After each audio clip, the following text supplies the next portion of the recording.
वालेकुम नमस्कार दोस्तों। न्यूज़ 4000 बी में क्या आप जानते हैं कि दुनिया की सबसे ताकतवर सरकारें आज जिसे फ्यूनरल से डर रही है वहाँ राजनेताओं की नहीं बल्कि आम जनता की बात हो रही है। हाँ, ईरान ने वो दाव खेला है जिससे पूरी दुनिया की राजनीति की इक्वेशन बदल गई है।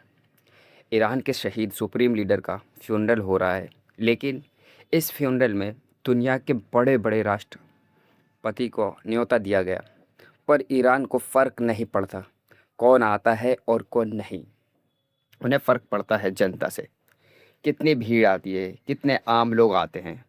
अपने शहीद को अंतिम विदा देने के लिए वो बाहर निकलते हैं, ये फ़र्क पड़ता है।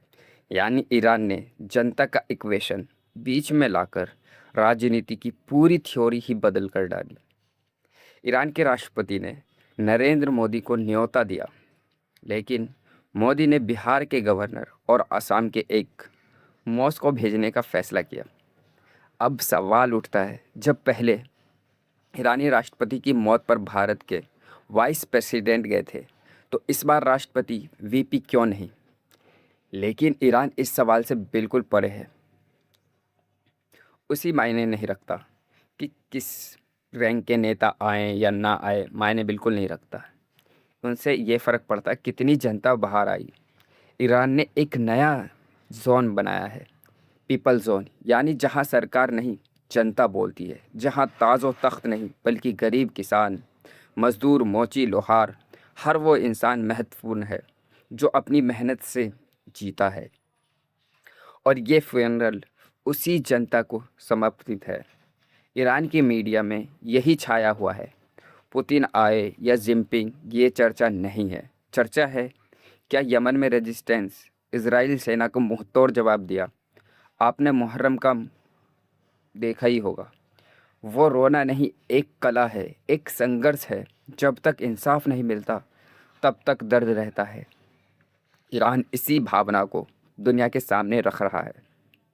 हिंदू, मुस्लिम, सिख, ईसाई सभी की निगाहें इस फ्यूनरल में है, क्योंकि ये सिर्फ एक मजहबी रस्म नहीं है, यह इंसाफ और इनकलाब की आवाज़ है।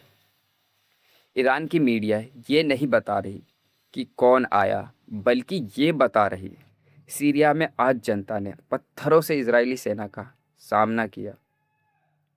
लेबनान में हिजबुल्ला ने इजरायली सैनिक को घायल किया और कई सैनिक को मार डाला। वेस्ट बैंक में 17 से अधिक प्रतिरोध घटनाएं घटी। यानी फ्यूनरल के साथ साथ पूरे मिडल ईस्ट में एक नई जंग की लहर है जो चल रही है, और वो लो है जनता का संघर्ष। क्यों डरता है अमेरिका और इजराइल? आइए इसको जानते हैं। अमेरिका के राष्ट्रपति डोनाल्ड ट्रंप इस फ्यूनरल को देखकर बहुत संकट में है, कन्फ्यूज़न में है, या कह लीजिए उलझन में है। उनकी टीम सोच रही है इस पर कैसा रिएक्ट करे। इजराइल ने तो अपने समर्थक को जाने से रोक दिया है, लेकिन ईरान को किसी की परवाह नहीं है। वो कहता है हम जनता के साथ हैं, जनता हमारे साथ। यही वो आइडियोलॉजी है जिससे दुनिया की तानाशाह ताक तक कांपते हैं। भारत की कड़ी और आपके लिए संदेश है। भारत में भी हज़ारों गांव में ताजिया आज भी मनाए जाते हैं, और ताजिया उठता है तो हिंदू मुस्लिम मिलकर शौक मनाते हैं, यानी गम मनाते हैं। ये भावना ईरान और भारत के बीच एक बहुत बड़ा पुल है। आप चाहे किसी भी धर्म, जाति या देश के हो, अगर आप इंसाफ और संघर्ष की बात करते हैं तो ये फ्यूनरल आपको भी दिल तक छूता है। दोस्तों, ये फ्यूनरल कोई इवेंट नहीं, ये जंग का एक हिस्सा है, जिहाद फिक्री जो कभी नहीं रुकता। ईरान ने साबित कर दिया, ताज और तख्त नहीं बल्कि जनता की दुआएं से ताकत मिलती है। आने वाले दिनों में और भी बड़ी खबरें आएंगी मिडल ईस्ट से, इसलिए हमारे साथ जुड़े रहिए। चलिए मिलते हैं आपसे नेक्स्ट वीडियो में।